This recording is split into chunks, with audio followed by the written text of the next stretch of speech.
أنت الرحمن يا الله، أنت الرحيم يا الله، أنت السلام يا الله، أنت العزيز يا الله، أنت القدوس يا الله، أنت الجبار يا الله.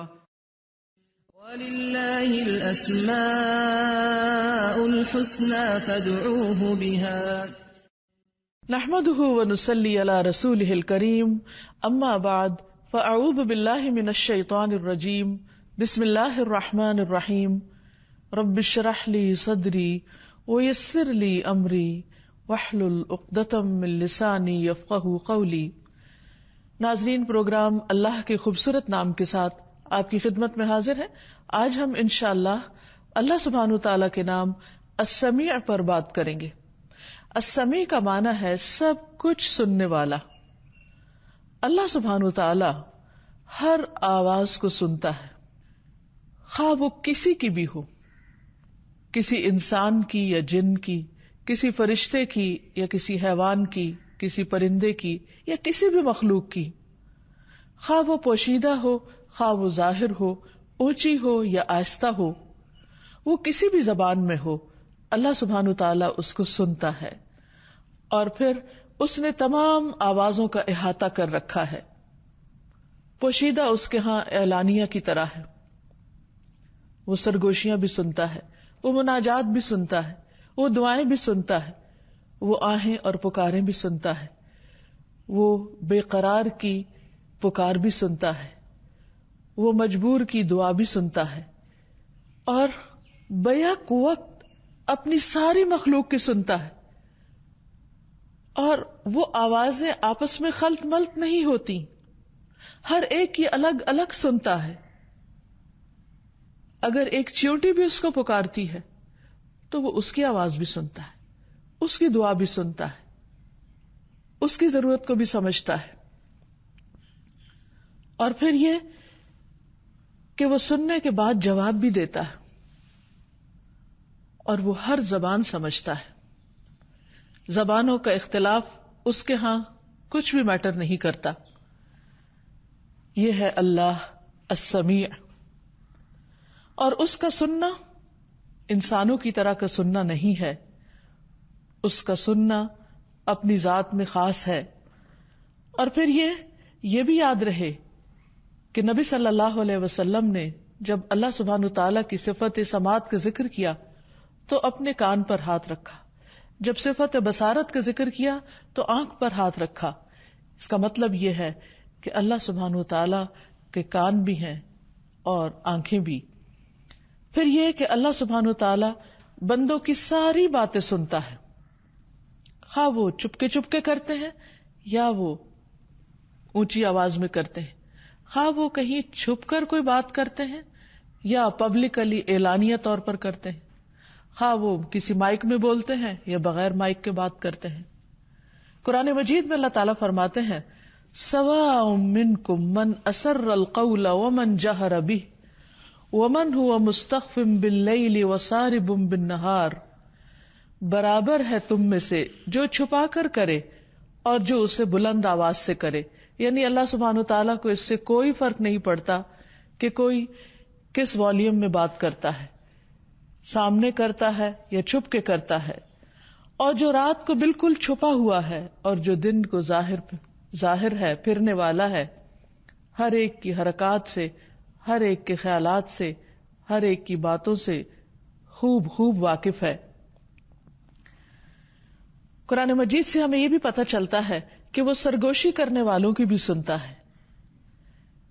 اللہ تعالیٰ سورۃ المجادلہ میں ارشاد فرماتے ہیں الم تعلم ان اللہ یعلم ما فی السماوات وما فی الارض ما یکون من نجوى ثلاثۃ الا هو رابعهم ولا خمسۃ الا هو سادسهم ولا ادنى من ذلك ولا اکثر الا هو معهم اینما كانوا ثم ينبئهم بما عملوا يوم القیامۃ ان اللہ بكل شیء علیم. کیا تم نے نہیں دیکھا کہ بے شک اللہ جانتا ہے جو آسمانوں میں ہے اور جو زمین میں ہے. کوئی 3 آدمیوں کی کوئی سرگوشی نہیں ہوتی مگر وہ ان کا چوتھا ہوتا ہے.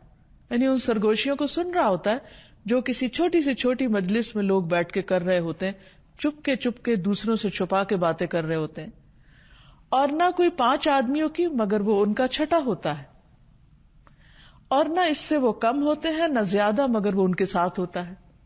یعنی خواہ 2 ہوں یا پھر 5 سے کہیں زیادہ ہوں، وہ ہر ایک کی سن رہا ہوتا ہے، وہ جہاں بھی ہوں. پھر وہ انہیں قیامت کے دن بتائے گا جو کچھ انہوں نے کہا، جو کچھ انہوں نے کیا. یقیناً اللہ ہر چیز کو خوب جاننے والا ہے. یعنی اس کا سننا ایسا نہیں کہ بس وہ سن کے خاموش ہو جاتا ہے یا سن کے بھول جاتا ہے یا سن کے اگنور کر دیتا ہے، بلکہ جو کوئی کچھ بھی بولتا ہے وہ سب لکھا جا رہا ہے. اور خاص طور پر جن و انس کا یہ لکھا ہوا قیامت کے دن یا ان کے حق میں حجت بنے گا یا ان کے خلاف حجت بنے گا. اسی طرح وہ لوگ جو حق کے خلاف سازشیں کرتے ہیں یا پھر ایسی پلاٹنگ کرتے ہیں کہ جس سے حق کو نقصان پہنچانے کا ارادہ کرتے ہیں، تو اللہ سبحانہ وتعالی ان کے بارے میں بھی فرماتے ہیں کہ ام یحسبون انا لا نسمع سرهم ونجواهم بلا ورسلنا لدیہم یکتبون. یا وہ گمان کرتے ہیں کہ بے شک ہم ان کا راز اور ان کی سرگوشی نہیں سنتے. یعنی جب وہ پیغمبر کے خلاف باتیں بنا رہے ہوتے ہیں یا چالیں چل رہے ہوتے ہیں یا پلاٹنگ کر رہے ہوتے ہیں تو کیا ہم سن نہیں رہے ہوتے؟ کیوں نہیں؟ اور ہمارے بھیجے ہوئے ان کے پاس لکھتے رہتے ہیں. یعنی ہم خود بھی سنتے ہیں اور اس کے ساتھ ساتھ ہم نے جو فرشتے مقرر کیے ہیں وہ بھی ان کی ساری باتوں کو لکھ رہے ہیں. اس لیے انسان کو چاہیے کہ جب بھی بولے سوچ کر بولے اور سچ بولے اور وہ بات بولے جو اللہ سبحانہ تعالیٰ کو راضی کرنے والی ہو، اور ان تمام باتوں سے بچے جو اللہ سبحانہ تعالیٰ کو ناراض کرنے والی ہوں. یاد رہے کہ اللہ سبحانہ تعالیٰ کو صرف وہ بات ہی نہیں سنائی دیتی کہ جو اونچی آواز میں پکار کر کہی جائے، کیونکہ اللہ تعالیٰ دلوں کے حال بھی جانتا ہے اور ان کہی باتوں کو بھی سمجھتا ہے. اسی لیے اس کی یہ صفت السمیع بارہا العلیم کے ساتھ آئی ہے. ابو موسیٰ اشعری کہتے ہیں کہ جب رسول اللہ صلی اللہ علیہ وسلم خیبر کی طرف روانہ ہوئے تو راستے میں لوگ ایک وادی میں پہنچے اور بلند آواز کے ساتھ تکبیر کہنے لگے، اللہ اکبر لا الہ الا اللہ. تو رسول اللہ صلی اللہ علیہ وسلم نے فرمایا، اربعوا علی انفسکم انکم لا تدعون اصم ولا غائبا انکم تدعون سمیعا قریبا وہو معکم. اپنی جانوں پر رحم کرو، تم کسی بہرے کو یا کسی ایسے کو نہیں پکار رہے ہو جو تم سے دور ہے. جسے تم پکار رہے ہو وہ سب سے زیادہ سننے والا ہے اور تمہارے بہت نزدیک ہے، بلکہ وہ تمہارے ساتھ ہے. تو اس لیے انسان خواہ دعا مانگے یا کوئی اور بات کرے تو وہ اس بات کا یقین رکھے کہ اللہ سبحانہ وتعالیٰ اس کے ساتھ ہے اور وہ سب سن رہا ہے. دعا میں بھی یقین اسی وقت پیدا ہوتا ہے جب انسان کو یہ پتا ہو کہ اس کی سنی جا رہی ہے. اگر انسان کو یہ یقین ہو جائے تو انسان اپنی پریشانیاں انسانوں کے پاس لے کر نہ جائے بلکہ اللہ سبحانہ وتعالیٰ سے ان کا ذکر کرے اور اسی سے ان کا حل مانگے. ابن عباس کہتے ہیں کہ ہلال بن امیہ نے نبی صلی اللہ علیہ وسلم کے سامنے اپنی بیوی پر شریک ابن سحما کے ساتھ تہمت لگائی تو آپ نے فرمایا گواہ لاؤ ورنہ تمہاری پیٹھ پہ حد لگائی جائے گی. انہوں نے کہا یا رسول اللہ صلی اللہ علیہ وسلم، ایک شخص اپنی بیوی کے ساتھ ایک غیر کو مبتلا دیکھتا ہے تو کیا ایسی حالت میں گواہ کو تلاش کرنے جائے گا؟ لیکن آپ یہی فرماتے رہے کہ گواہ لاؤ ورنہ تمہاری پیٹھ پہ حد جاری کر دی جائے گی. اس پر ہلال نے عرض کیا، اس ذات کی قسم جس نے آپ کو حق کے ساتھ بھیجا، یعنی نبی بنا کر بھیجا، میں سچا ہوں اور اللہ تعالیٰ خود ہی کوئی ایسی آیت نازل فرما دے گا جس کے ذریعے میرے اوپر سے حد دور ہو جائے گی. اتنے میں جبریل علیہ السلام تشریف لائے اور یہ آیت نازل ہو گئی، والذین یرمون ازواجہم، اور پھر یہ آخر تک آیت آئی کہ وہ لوگ جو اپنی بیویوں پر الزام لگاتے ہیں تو اس کا پھر آگے کیا حل ہے اور کیا نتیجہ. بہرحال اس واقعے سے پتہ یہ چلتا ہے کہ کس طرح ایک شخص کی نبی صلی اللہ علیہ وسلم سے کنورسیشن کو اللہ سبحانہ وتعالیٰ نے سنا اور موقع پر ہی اس کا حل بھی پیش کر دیا. اسی طرح ایک اور واقعہ ہمیں ملتا ہے، زید بن ثابت انصاری اس کو روایت کرتے ہیں. زید بن ثابت رضی اللہ تعالیٰ عنہ بہت ذہین صحابہ میں سے تھے. انہوں نے 17 دن میں عبرانی زبان سیکھی تھی. نبی صلی اللہ علیہ وسلم کے کاتب تھے. جب آپ پر کچھ آیات اترتی، وحی نازل ہوتی، تو آپ ان کو بلواتے اور انہیں آپ لکھواتے، اور وہ اس وقت کی نازل شدہ وحی کو اپنے ہاتھ سے لکھا کرتے تھے. تو اسی طرح ایک موقع پر آپ صلی اللہ علیہ وسلم ان کو یہ آیت لکھوا رہے تھے، لا يستوی القاعدون من المؤمنین والمجاہدون فی سبیل اللہ. قائدون یعنی بیٹھنے والے اور مجاہدون فی سبیل اللہ یعنی اللہ کے راستے میں جہاد کرنے والے برابر نہیں ہوتے. دونوں کے درجے میں، رتبے میں فرق ہے. تو اتنے میں عبداللہ بن مکتوم جو نابینا صحابی تھے وہ اندر آئے. انہوں نے جب یہ آیت سنی تو کہنے لگے، اے اللہ کے رسول صلی اللہ علیہ وسلم، اگر مجھ میں جہاد کی طاقت ہوتی تو میں ضرور نکلتا. چونکہ وہ نابینا تھے اس لیے شریک نہیں ہو سکتے تھے. تو اس پر اللہ سبحانہ وتعالی نے فوراً وحی نازل کر دی. اسی وقت آپ پر وحی کی کیفیت طاری ہو گئی، اور آپ کی ران میری ران پر تھی. اس شدت کی وجہ سے جو وحی کے وقت آپ محسوس کرتے تھے، مجھے یوں لگا جیسے میری ران پھٹ جائے گی، یعنی اتنا بوجھ پڑ رہا تھا اس پر. تو اس پر جو ہی وہ شدت ختم ہوئی تو آپ صلی اللہ علیہ وسلم نے مجھے ان الفاظ کے اضافے کے لیے کہا، غیر اولی الضرر، یعنی بیٹھنے والوں میں سے جن کا کوئی عذر نہیں وہ اور مجاہد برابر نہیں. ہاں جن کا کوئی عذر ہے اور ان کی نیت ہے اور وہ اللہ کے راستے میں نکلنا چاہتے ہیں تو اللہ سبحانہ وتعالیٰ ان کو نکلنے والوں کے برابر ہی اجر دے گا، خواہ وہ نہ بھی نکل پائیں. پھر اسی طرح یہ ہے کہ اللہ سبحانہ وتعالیٰ اپنے بندوں کی دعائیں سنتا ہے. ارشاد باری تعالیٰ ہے، وَإِذَا سَأَلَكَ عِبَادِي عَنِّي فَإِنِّي قَرِيبٌ أُجِيبُ دَعْوَةَ الدَّاعِ إِذَا دَعَانِ فَلْيَسْتَجِيبُوا لِي وَلْيُؤْمِنُوا بِي لَعَلَّهُمْ يَرْشُدُونَ. وَإِذَا سَأَلَكَ، اور جب آپ سے پوچھے، جب بھی، عبادی میرے بندے، انی میرے بارے میں، فَإِنِّي قَرِيبٌ، تو بے شک میں قریب ہوں، یقیناً قریب ہوں، بہت قریب ہوں، دور نہیں ہوں ان سے. اجیب دعوت الداعی اذا دعانی، میں جواب دیتا ہوں پکارنے والے کی پکار کا جب بھی وہ مجھے پکارتا ہے. یہاں پر دلچسپ بات یہ ہے کہ دعویٰ کا لفظ آیا، دعا کا نہیں آیا. دعویٰ کا مطلب ہوتا ہے ایک دفعہ پکارنا، یعنی اگر وہ مجھے ون سنگل ٹائم بھی پکارتا ہے، کسی ایک بار بھی مجھے پکارتا ہے تو میں اس کی پکار سنتا ہوں. اور الداعی کہا یعنی پکارنے والا، دعا کرنے والا.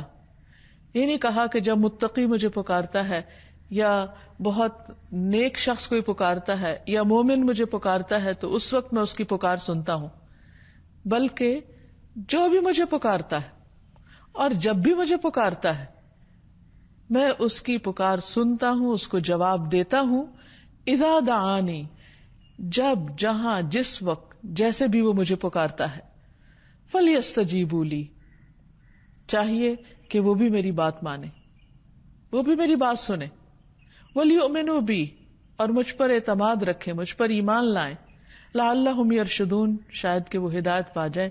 یعنی یہ دعا ان کے لیے زندگی کو بدلنے کا ذریعہ بن جائے، سیدھے رستے پر چلنے کا. اب دیکھیے کہ سورۃ الفاتحہ میں ہر روز ہم ہر نماز کی ہر رکعت میں اللہ سبحانہ تعالیٰ کو پکارتے ہیں، ایاک نعبد و ایاک نستعین، صرف تیری ہم عبادت کرتے ہیں اور صرف تجھ سے ہم مدد چاہتے ہیں، یعنی تجھ سے دعائیں کرتے ہیں. تو اللہ سبحانہ تعالیٰ کا وعدہ ہے کہ میرا جو بندہ بھی مجھ سے جب بھی مانگے گا، خواہ وہ ایک بار مانگے، میں اس کی پکار سنوں گا اور میں اس کی پکار کا جواب دوں گا، اس کی دعا قبول کروں گا. ایک دفعہ نبی صلی اللہ علیہ وسلم نے جب صحابہ سے ذکر کیا تو انہوں نے کہا کہ پھر تو ہم اپنے رب سے بہت زیادہ مانگیں گے. یعنی اگر رب سنتا ہے تو پھر تو ہم بہت بہت دعائیں کریں گے. تو آپ نے فرمایا اللہ سبحانہ و تعالیٰ اس سے بھی زیادہ ہے، یعنی تم جتنا مانگ سکتے ہو وہ اس سے بھی کہیں زیادہ ہے دینے والا، سننے والا، جواب دینے والا. تو ایک انسان جس کو یہ یقین ہو کہ میرا رب ہر حال میں، دن کو، رات کو، جب ساری دنیا سو رہی ہو، جب کوئی سننے والا نہ ہو، جب کوئی پہنچنے والا نہ ہو، تو وہ اس کے قریب ہوتا ہے، وہ اس کی پکار سنتا ہے.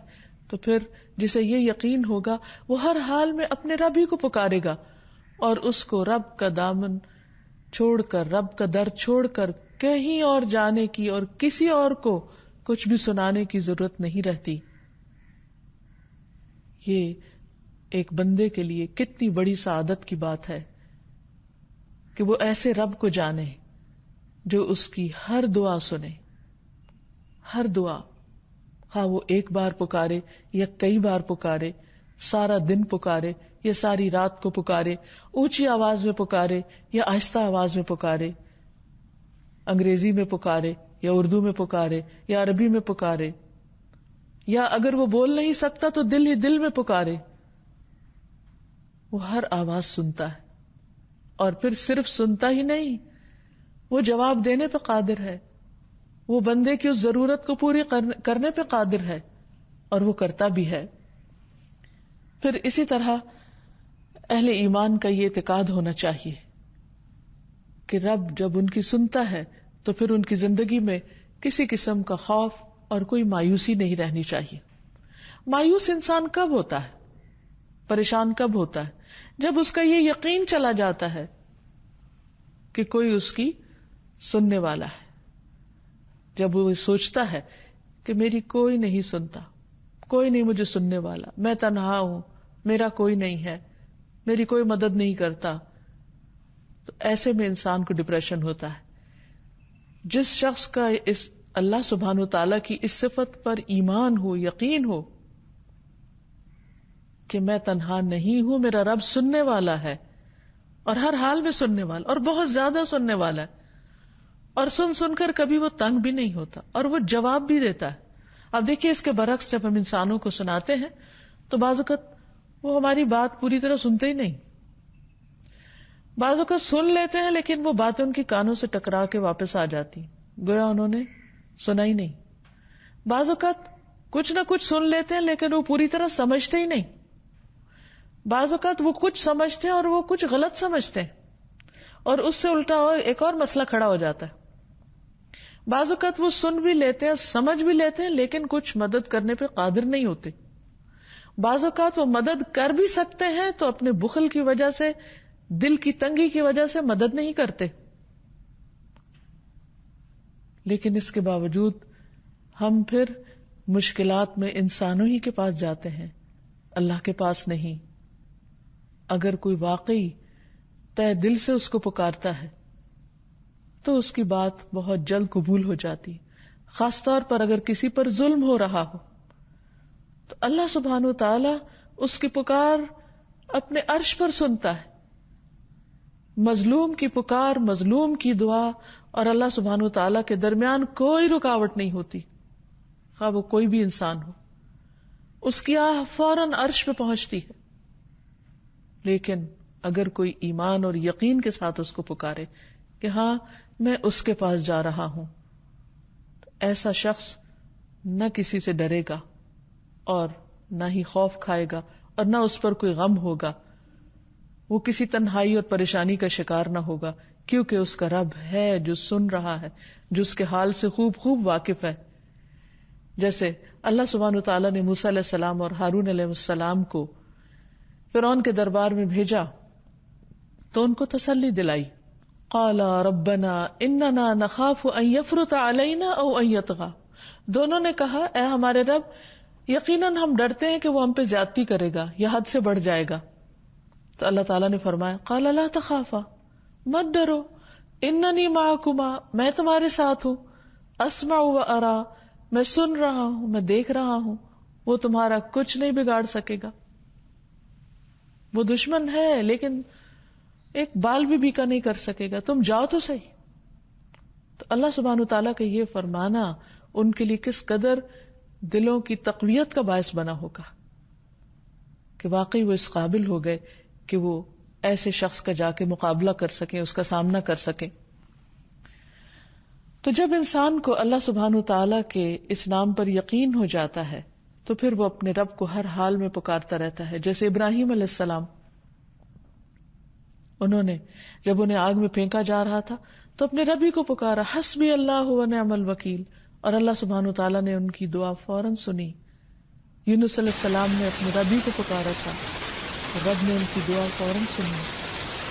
اسی طرح ابراہیم علیہ السلام اپنے بیٹے اسماعیل علیہ السلام کے ساتھ جب خانہ کعبہ کی تعمیر کر رہے تھے تو اپنے رب کو پکار رہے تھے، وَإِذْ يَرْفَعُ إِبْرَاهِيمُ الْقَوَاعِدَ مِنَ الْبَيْتِ وَإِسْمَاعِيلُ رَبَّنَا تَقَبَّلْ مِنَّا إِنَّكَ أَنْتَ السَّمِيعُ الْعَلِيمُ. اللہ سبحانہ وتعالیٰ کی اس صفت کا واسطہ دے کر پکار رہے تھے. اور جب ابراہیم اس گھر کی بنیادیں اٹھا رہے تھے اور اسماعیل بھی علیہم السلام، وہ کیا کہہ رہے تھے؟ اے ہمارے رب، ہم سے قبول فرما، بے شک تو ہی سب کچھ سننے والا اور سب کچھ جاننے والا ہے. تو آپ دیکھیے کہ اللہ سبحانہ وتعالیٰ نے ان سے یہ محنت کس قدر قبول فرمائی اور اس گھر کو کیسی برکتیں عطا فرمائی. دنیا میں سب سے زیادہ سمپل، سادہ اور ایک کمرے پر مبنی گھر ہے، لیکن ساری دنیا سے بڑھ کر بارونق، اور پوری دنیا کے لوگوں کے دل اس کی طرف کھچے چلے آتے ہیں، اور وہ لوگوں کے لیے ہدایت اور رہنمائی کا سبب ہے. وہ اس بیابان اور ویرانے میں گھر بنایا گیا تھا، لیکن آج دنیا کی سب سے زیادہ آباد ترین جگہ ہے، جو دن کے 24 گھنٹوں میں اور ہفتے کے 7 دنوں میں اور مہینے کے 30 دنوں میں سے کسی وقت کسی لمحے کے لیے بھی خالی نہیں ہوتا، ایک لمحے کے لیے بھی خالی نہیں. یہ اللہ سبحانہ وتعالیٰ کی کتنی بڑی رحمت اور کیسی قبولیت، یہ ان دعاؤں ہی کا تو نتیجہ ہے. ابن عباس کہتے ہیں کہ ابراہیم علیہ السلام نے اسماعیل علیہ السلام سے فرمایا، اللہ نے مجھے حکم دیا ہے کہ میں ایک کام کروں، کیا اس کام پر تم مجھے مدد دو گے؟ تو اسماعیل علیہ السلام نے کہا، جو آپ کے رب کا حکم ہے آپ اس کی تعمیل کریں، میں آپ کے ساتھ ہوں، میں آپ کی مدد کروں گا. تو انہوں نے بتایا کہ اللہ سبحانہ وتعالیٰ نے مجھے حکم دیا ہے کہ میں اسی مقام پر اللہ کا گھر تعمیر کروں. اب اس پر ابراہیم علیہ السلام اس پتھر پر کھڑے ہو کر تعمیر کرنے لگے، اور اسماعیل علیہ السلام پتھر دیتے چلے جاتے، یعنی مزید وہ اینٹیں پکڑاتے جا رہے تھے، اور دونوں ہی یہ دعا پڑھ رہے تھے، یعنی کام بھی کر رہے تھے اور دعا بھی مانگ رہے تھے. ربنا تقبل منا، اللہ ہم سے یہ خدمت قبول کر لے، انک انت السمیع العلیم، کیونکہ تو سننے والا ہے، جاننے والا ہے، تو دیکھ رہا ہے کہ ہم کیا کر رہے ہیں، کیوں کر رہے ہیں، ہمارے صرف ظاہر نہیں دلوں کے حال کو بھی جانتا ہے. السمیع کے ساتھ جب العلیم کی صفت بھی آ جاتی ہے تو سمیع ظاہری بات کے سننے کے لیے اور علیم دلوں کا حال جاننے کے لیے. تو ہماری نیت کو، ہمارے جذبے کو، ہماری تمنا کو سب کچھ جانتا ہے کہ ہم کس شوق کے ساتھ تیرا گھر تعمیر کر رہے ہیں، اور اللہ سبحانہ تعالیٰ نے اس کو قبول کر لیا. اسی طرح مریم علیہ السلام کی والدہ جب وہ اس نام کے وسیلے کے ساتھ اللہ سبحانہ تعالیٰ سے دعا کرتی ہیں تو اللہ سبحانہ تعالیٰ نے ان کی دعا بھی قبول فرمائی. اذ قالت امرأة عمران رب انی نذرت لک ما فی بطنی محررا فتقبل منی انک انت السمیع العلیم. جب عمران کی بیوی نے کہا، اے میرے رب، بے شک میں نے تیرے لیے ایک نظر مانی ہے کہ جو میرے پیٹ میں ہے وہ آزاد ہوگا، سو مجھ سے قبول فرما، بے شک تو ہی سب کچھ سننے والا، سب کچھ جاننے والا ہے. تو اللہ سبحانہ تعالیٰ نے کیا فرمایا؟ فَتَقَبَّلَهَا رَبُّهَا بِقَبُولٍ حَسَنٍ، تو اس کے رب نے اسے بہت عمدہ طریقے سے قبول کیا.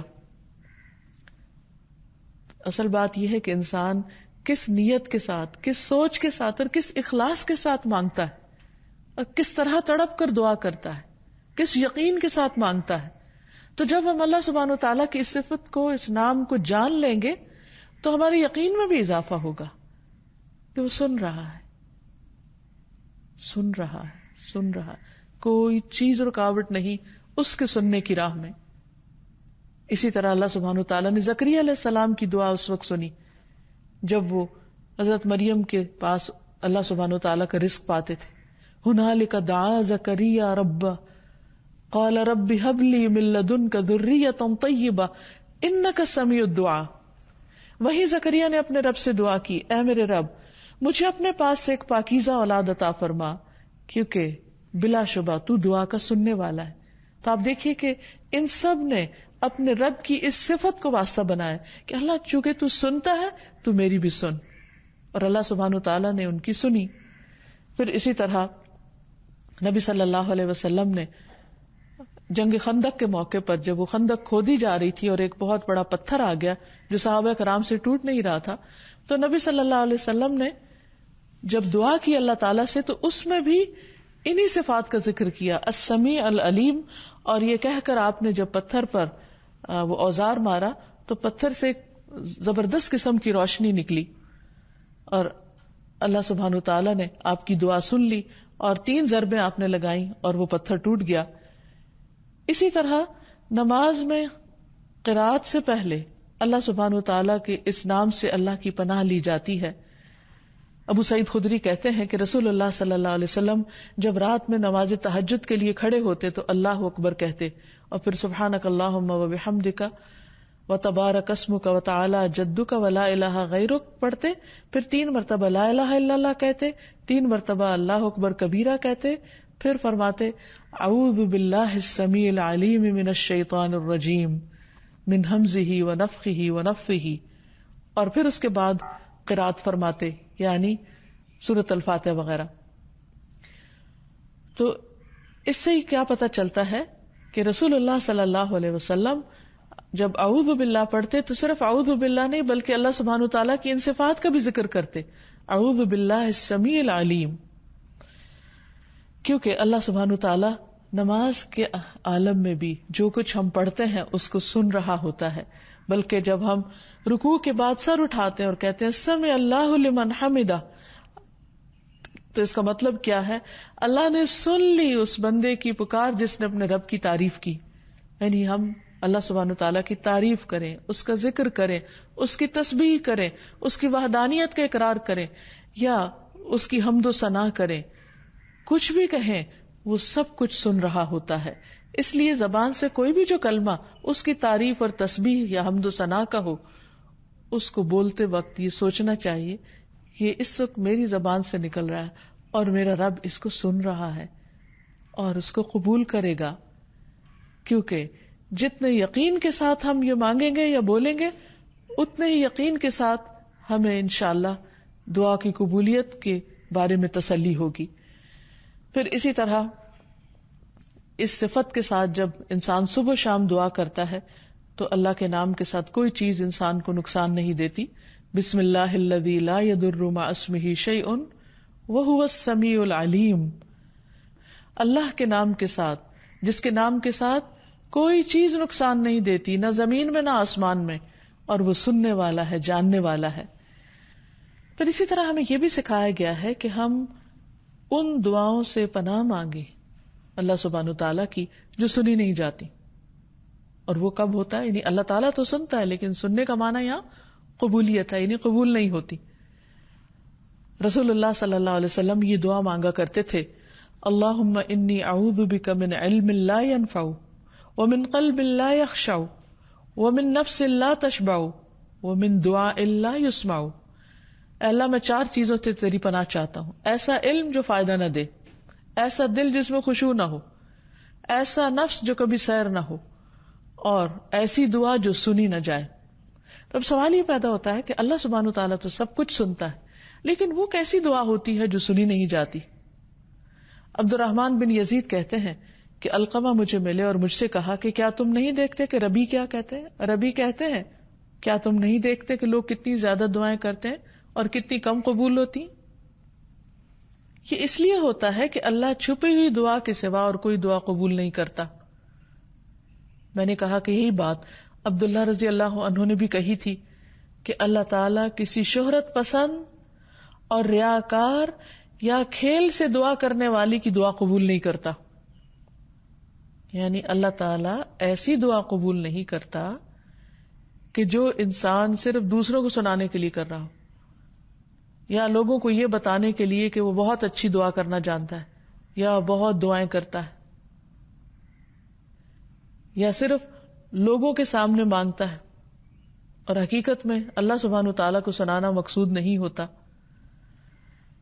وہ صرف اس دعا کرنے والے کی وہ دعا قبول فرماتا ہے جو اس کے قلب کے اندرونی حصے سے نکلتی ہے، یعنی پورے یقین کے ساتھ نکلتی. اور یہ یقین لانے کے لیے اللہ کی صفت السمیع کا ہونا، علم میں ہونا اور اس کو سمجھنا اور اس پر غور و فکر کرنا اور اس کا احساس رکھ کے مانگنا بہت ضروری ہے. اس اللہ سبحانہ وتعالیٰ کسی کھلنڈرے دل، غافل دل کی دعا نہیں سنتا کہ جس میں انسان زبان سے تو مانگ رہا ہو لیکن اس کا دل ساتھ شریک نہ ہو اور اس کے اپنے کان بھی نہ سنے سمجھے کہ وہ کہنے والے نے کہا کیا، مانگنے والے نے مانگا کیا. کیونکہ بعض اوقات ایسا ہوتا ہے کہ ہم کچھ قرآنی دعائیں یا نبی صلی اللہ علیہ وسلم کی دعائیں زبانی رٹ لیتے ہیں اور پھر ان کو اول سے آخر تک اسے رٹے ہوئے سیکوینس میں پڑھ جاتے ہیں اور اینڈ آف دا ڈے ہمیں خود ہی پتہ نہیں ہوتا کہ مانگا کیا. اور بعض اوقات نماز میں ہی کیفیت ہوتی ہے. نماز میں کئی ایک دعائیں، مثلا آپ دیکھیے کہ جب ہم تشہد میں بیٹھ جاتے ہیں تو اس کے بعد درود شریف پڑھتے ہیں، دعائیں مانگتے ہیں، لیکن کئی بار ایسا ہوتا ہے کہ وہ سب کچھ پڑھنے کے بعد سوچ آتی کہ اچھا کیا کہا. تو ایسی دعائیں صرف زبان کی گردان ہوتی ہیں، دل سے نہیں نکلتی، پورے شعور کے ساتھ نہیں مانگی جاتی، تو پھر شکوہ کس بات کا کہ وہ قبول نہیں ہوئی. تو اب یہ ہے کہ جب بندے کو یہ یقین ہو جائے کہ اللہ سبحانہ وتعالیٰ سنتا ہے اور ہر بات سنتا ہے، تو پھر اس کو ہر بات اللہ سبحانہ وتعالیٰ کے سامنے ہی رکھنی چاہیے اور اسی سے ڈرتے ہوئے انسان کو بولنا چاہیے. اللہ سبحانہ وتعالیٰ کی اس صفت اور اس نام کو جاننے کا مطلب یہ ہے کہ انسان اس بات پر یقین رکھے کہ اللہ سبحانہ وتعالیٰ سنتا ہے اور وہ عرش کے اوپر سے بھی سنتا ہے. حضرت عائشہ کہتی ہیں کہ سب تعریفیں اللہ کے لیے ہیں جو تمام آوازوں کو سنتا ہے. ایک تکرار کرنے والی خاتون نبی صلی اللہ علیہ وسلم کی خدمت میں حاضر ہوئی. میں کمرے کے ایک کونے میں بیٹھی ہوئی تھی. وہ نبی صلی اللہ علیہ وسلم سے اپنے خاوند کی شکایت کر رہی تھی. مجھے اس کی بات سنائی نہیں دے رہی تھی اور اللہ تعالیٰ نے یہ آیت نازل فرما دی، قد سمع اللہ قول التی تجادلک فی زوجہا وتشتکی الی اللہ واللہ یسمع تحاورکما. اللہ نے اس عورت کی بات سن لی، ایک عورت کی بات جو ایک مجبور تھی، بے قرار تھی، جو اپنے شوہر کی شکایت لے کر رسول اللہ صلی اللہ علیہ وسلم کے پاس آئی تھی، جو اپنا مسئلہ بار بار بیان کر رہی تھی اور اس مسئلے کا حل چاہتی تھی، لیکن نبی صلی اللہ علیہ وسلم کے پاس حل نہیں تھا. اللہ سبحانہ وتعالیٰ نے ساتوں آسمانوں کے اوپر سے عرش عظیم پر اس کی پکار سن لی اور اس کو جواب دیا اور فرمایا، اللہ نے سن لی اس عورت کی بات جو تجھ سے اپنے شوہر کے بارے میں جھگڑ رہی تھی اور اللہ سے شکوہ کر رہی تھی، اور اللہ تم دونوں کی گفتگو کو سن رہا تھا. واللہ یسمع تحاورکما، اللہ سبحانہ تعالیٰ سب کچھ سننے والا ہے. لہذا ہمیں اس پر پورا یقین ہونا چاہیے کہ خلوت اور جلوت میں اللہ سبحانہ تعالیٰ ہر ایک کی سنتا ہے. پھر یہ کہ ہمارے کان اللہ کی دی ہوئی ایک نعمت ہے. دوسری چیز یہ کہ ہمیں اپنے کانوں کی نعمت کا صحیح طور پر شکر ادا کرتے ہوئے ان کا صحیح استعمال کرنا چاہیے.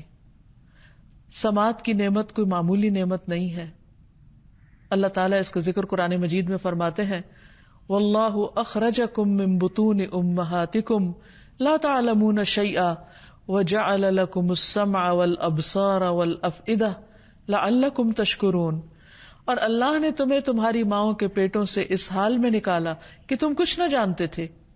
اس نے تمہارے لیے کان اور آنکھیں اور دل بنا دیے تاکہ تم شکر ادا کرو. اس لیے اس نعمت کا شکر واجب ہے.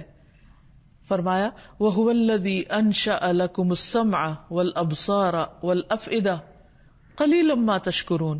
وہی ہے جس نے تمہارے لیے کان اور آنکھیں اور دل بنائے مگر تم کتنا کم شکر ادا کرتے ہو. یعنی اس نعمت کا احساس بھی نہیں کرتے اور اس کا حق ادا نہیں کرتے. تو سب سے پہلے اس کا حق ادا کرنے کے لیے ہمیں کیا کرنا ہوگا؟ نمبر 1 کہ اللہ سبحانہ تعالیٰ کی بات کو توجہ کے ساتھ سنا جائے اور سن کر اس پر ایمان لایا جائے اور اس کے مطابق عمل کیا جائے. پھر یہ کہ ان کانوں سے وہی سنا جائے جو اللہ سبحانہ تعالیٰ کو پسند ہے. شکر ادا کرنے میں سب سے پہلی چیز تو یہ آتی ہے کہ انسان اللہ سبحانہ تعالیٰ کی بات کو توجہ سے سنے اور پھر جو کچھ اس میں کہا گیا ہے اس پر عمل بھی کرے. ان باتوں کو زیادہ شوق سے سنے جو اللہ سبحانہ تعالیٰ کو سننا پسند ہے. مثلاً ایک حدیث میں آتا ہے کہ سب سے زیادہ جس آواز کو اللہ تعالیٰ پسند کرتے ہیں وہ نبی کی وہ آواز ہے جس میں وہ قرآن کو خوبصورتی کے ساتھ پڑھتا ہے. تو ہمیں بھی قرآن مجید کی تلاوت سننے کا شوق ہونا چاہیے. پھر اسی طرح ان کانوں کو ان چیزوں کے سننے سے بچانا چاہیے کہ جو اللہ تعالیٰ کو سننا پسند نہیں. مثلاً غیبت سننا قرآن مجید میں خاص طور پر اس سے منع کیا گیا. یا ایھا الذین آمنوا اجتنبوا کثیرا من الظن ان بعض الظن اثم ولا تجسسوا ولا یغتب بعضکم بعضا ایحب احدکم ان یأکل لحم اخیہ میتا فکرہتموہ واتقوا اللہ ان اللہ تواب الرحیم. اے لوگو جو ایمان لائے ہو بہت گمان کرنے سے پرہیز کرو. بعض گمان گناہ ہیں. اور جاسوسی نہ کرو اور تم میں سے کوئی کسی دوسرے کی غیبت نہ کرے. کیا تم میں سے کوئی یہ پسند کرتا ہے اپنے مردہ بھائی کا گوشت کھائے؟ سو تم اسے ناپسند کرتے ہو اور اللہ سے ڈرو. یقیناً اللہ بہت توبہ قبول کرنے والا مہربان ہے. اسی طرح اللہ سبحانہ تعالیٰ کی نافرمانی کی باتیں نہیں سننی چاہیے. لغو باتیں سننے سے پرہیز کرنا چاہیے. کان لگا کر دوسروں کی باتیں نہیں سننی چاہیے، یعنی تجسس نہیں کرنا چاہیے. اسی طرح حرام گفتگو سے بچنا چاہیے کیونکہ کانوں کے زنا سے بچنا ضروری ہے. نبی صلی اللہ علیہ وسلم نے فرمایا الاذنان زناہم الاستماع. کانوں کا زنا فحش بات سننا ہے کیونکہ کانوں کے بارے میں قیامت کے دن سوال ہوگا. پھر اسی طرح یہ ہے کہ جو سننے کی بات ہے جس پر اللہ سبحانہ تعالیٰ نے خاص طور پہ فرمایا یا ایھا الذین آمنوا، اے لوگو جو ایمان لائے ہو. تو جب ہمارا ایمان ہو تو پھر ہم کیا کریں؟ پوری توجہ سے اللہ تعالیٰ کی بات سنیں، سنی انسنی نہ کر دیں. پھر اسی طرح قرآن مجید کو سنتے وقت خاموشی اختیار کریں. پھر سن کر دل پر اثر بھی قبول کریں. سن کر منہ نہ موڑیں. سننے کے بعد ایمان لے آئیں. اور ایمان لانے کا مطلب کیا ہے کہ اس پر عمل کریں. نبی صلی اللہ علیہ وسلم نے فرمایا جو شخص آذان سن کر نماز کے لیے مسجد میں نہیں آتا اس کی نماز نہیں سوائے کسی عذر کی صورت کے. ابن ام مکتوم نے ایک دفعہ نبی صلی اللہ علیہ وسلم سے اپنے عذر کا ذکر کیا کہ میں اب بوڑھا ہو گیا ہوں اور میرا گھر دور ہے، مجھے کوئی مسجد میں لانے والا نہیں، تو کیا میں جماعت کے بغیر گھر میں ہی نماز پڑھ لوں؟ تو آپ نے فرمایا کیا تم آذان سنتے ہو؟ یعنی اگر تم سنتے ہو تو پھر میں تمہارے لیے کوئی رخصت نہیں پاتا. پھر اسی طرح ہدایت کی بات سن کر دل پر بوجھ محسوس نہیں ہونا چاہیے، اسے شوق سے سننا چاہیے. پھر سن کر بھی نہ سننا ان لوگوں کی صفت ہے جو اللہ سبحانہ تعالیٰ کے ناپسندیدہ ہیں، کہ جن کے سننے میں کوئی سنجیدگی نہیں ہوتی. پھر یہ کہ بات سن کر اس کو مروڑ نہیں دینا چاہیے، اصل سے پھیر نہیں دینا چاہیے. پھر اسی طرح یہ کہ سن کر تکبر نہیں کرنا چاہیے، سن کے مذاق نہیں اڑانا چاہیے، خصوصاً اللہ سبحانہ تعالیٰ کی باتوں کو. پھر اسی طرح ایک کان سے سن کر دوسرے کان سے نکال نہیں دینا چاہیے. پھر ایسا کوئی کام نہیں کرنا چاہیے کہ دوسرے لوگ خیر اور بھلائی کی بات سننے سے محروم ہوں. حق کی بات خود بھی توجہ سے سنیں اور دوسروں کو بھی سننے کا موقع دیں، کیونکہ قیامت کے دن جہنم والے اس بات پر پچھتائیں گے کہ انہوں نے دنیا میں حق کی بات سنی کیوں نہ.